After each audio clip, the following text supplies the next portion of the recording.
Oui, à la lecture de la délibération reçue, et puis avec les interventions qui sont bien marquées en jaune et puis en vert, je vous suis, vous serez peut-être étonné, mais je vous suis sur beaucoup de points critiques, forcément.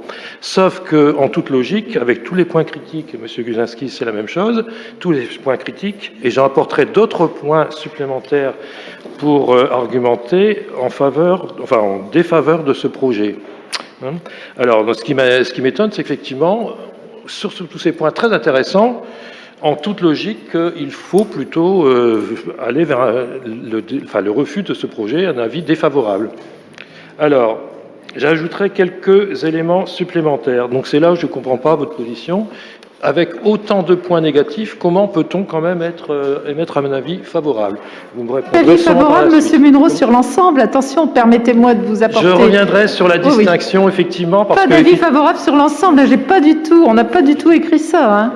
On rejette le projet sur toute sa partie extension. C'est écrit. Dans ce cas-là, vous mettez défavorable si vous rejetez. Mais malgré tout, on est content que l'aéroport soit davantage sécurisé.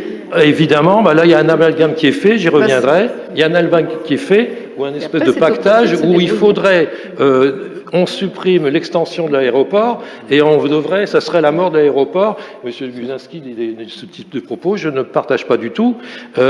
Tous les intervenants, favorables ou défavorables, sont pour la mise aux normes sécurité, c'est bien une évidence, mais la mise aux normes sécurité, c'est pas forcément l'agrandissement. Voilà, ça n'est pas rattaché, c'est pas obligatoirement les deux ensemble. Il y a d'ailleurs des villes qui ont voté séparément, qui ont fait deux délibérations, une délibération sur la mise en sécurité, mise aux normes, et ça, tout le monde est pour, bien évidemment, et après, il y a d'autres villes qui ont, les arguments que vous avez portés, ont porté sur les arguments et pour un avis défavorable par rapport aux impacts que vous avez évoqués très bien et que je vais aussi compléter. Alors, donc lorsqu'on a un tel projet aussi critiquable et critiqué, qui est contesté sur l'ensemble de la métropole et même plus loin dans certaines communes du Pas-de-Calais, on barre la copie et on demande à recommencer le devoir. Alors, nous rappelons qu'il y a 33 communes du sud de l'île qui siègent au CIVOM, ce qu'on appelle le Grand Sud de l'île, ont émis à l'unanimité contre l'extension de l'aéroport de Léquin, et ceci en dépassant les étiquettes politiques habituelles. Alors, pourquoi voter favorablement ici à l'os ? Alors, je veux vous compléter déjà toutes les bonnes raisons de ne pas accepter ce projet et de bien sûr accepter la mise aux normes sécuritaires, etc. Mais je rappellerai les bonnes raisons qui sont bien dominantes de refuser ce projet. Alors, le projet n'est pas compatible avec le plan climat-air-énergie territoire voté par la MEL, qui prévoit une réduction de 45% d'émissions de gaz à effet de serre en 2030. Et moins 80... Alors, c'est un petit peu chiffré, mais c'est quand même toujours bien important de définir des objectifs plutôt que des phrases qui ne sont que des positions de principe. Alors, moins 89% en 2050 par rapport à 1990 et moins 16% de consommation d'énergie entre 2016 et 2030. Voilà, donc c'est des choses qu'il faut absolument ajouter, c'est important. Le transport aérien responsable de 7,3% des émissions de gaz à effet de serre en France. L'aéroport de Léquin se trouve, et ça vous en avez parlé, au-dessus de la nappe de la Craie qui représente 40% des réserves d'eau de la métropole, d'eau potable. Et je rappelle quand même, je pense que vous commencez à le savoir maintenant, cette nappe est très vulnérable aux pollutions. La moitié des lignes desservies par Léquin ont une alternative performante en TGV. Le TGV émet 80 fois moins d'émissions carbone que l'avion. Voilà. Autre point, il y a encore d'autres arguments, mais il y a tout un collectif qui a développé des pages entières, mais je me résume aux points principaux et vraiment inévitables. La pollution de l'air sonore des riverains est un enjeu sanitaire. L'exposition au bruit des avions cause des effets délétères sur le sommeil, le système cardiovasculaire, des troubles psychologiques perçus. Donc ça, c'est des rapports de Santé publique de France. Autre point, il est bien probable que les augmentations envisagées dans les années à venir ne seront, et sont pour l'instant, ne seront pas vérifiées sur l'extrapolation du trafic aérien vu pour différentes raisons, de crise sanitaire et de crise écologique, etc. Ces prévisions ne tiennent pas du tout, on va dire, la route. Alors, autre point, par rapport au rapport du GIEC qui est sorti ce lundi 28 février 2022, montre que les engagements pris à titre des accords de Paris ne sont pas respectés. Le transport aérien ne devrait être utilisé avec parcimonie qu'en cas de nécessité.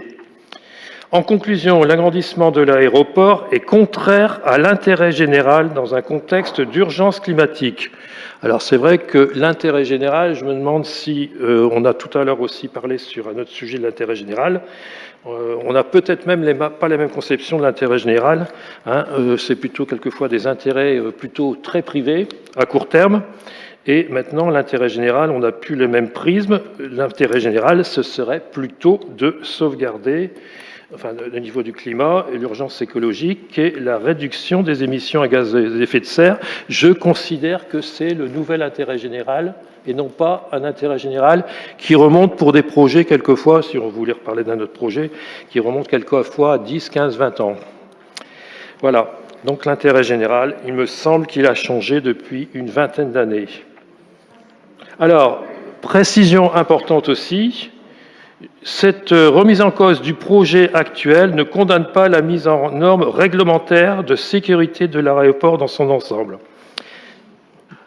Voilà, donc il n'y a pas un amalgame à faire. Si l'extension ne se fait pas, ça ne veut pas dire qu'on est pour la mort de l'aéroport et on ne serait contre les mesures de sécurité indispensables à mettre en place. Alors, à propos de cet avis tardif en Conseil, suite à notre demande à Ecoville, puis à la Commission Finances, vous évoquiez une simple information avec une parole en début de Conseil.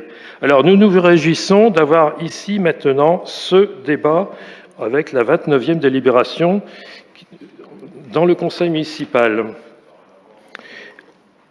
Comment ? Si, c'est très intéressant parce qu'effectivement, il y a un déficit démocratique important sur la MEL. Alors, lorsqu'on ne veut pas mener le débat, on a tendance à enterrer les débats, et c'est exactement ce qui s'est passé vendredi passé au Conseil communautaire. Alors, nous aurions aimé qu'un avis, je vais vous répondre sur ce point-là, nous aurions aimé que cet avis sur l'agrandissement soit passé devant les 188 élus du Conseil communautaire le vendredi 25 février.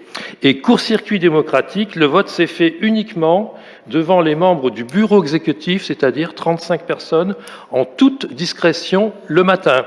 C'est-à-dire qu'il n'y a pas eu de débat public, il n'y a pas eu de transmission vidéo, il n'y a pas eu de procès-verbal. Voilà, lorsqu'il y a un tel déficit démocratique, je crois que ça mérite d'être discuté. Alors, il faut dénoncer cette manœuvre et réclamer plus de transparence dans les décisions prises par la MEL. De quoi a peur M. Castelin ? Donc ici, nous pouvons remercier Mme le maire, effectivement, d'avoir introduit en dernier moment, on va dire, cette délibération. Nous pouvons quand même regretter qu'effectivement, cette délibération ne soit pas passée, ça pouvait se faire par une commission Ecoville plutôt qu'une discussion qui s'est trouvée entre 4h30 et 5h30, un petit peu improvisée. Voilà. Alors pourquoi n'ont pas utilisé la commission Ecoville qui aurait été un bon lieu de débat pour présenter le travail et non pas ce petit comité en avant du conseil municipal. Alors nous le répétons, dans l'intérêt général et dans le contexte d'urgence climatique, et la nécessité de réduire les pollutions sur la métropole, pour le respect du plan climat métropolitain, nous demandons aux membres du conseil municipal, en toute liberté, de donner un avis défavorable.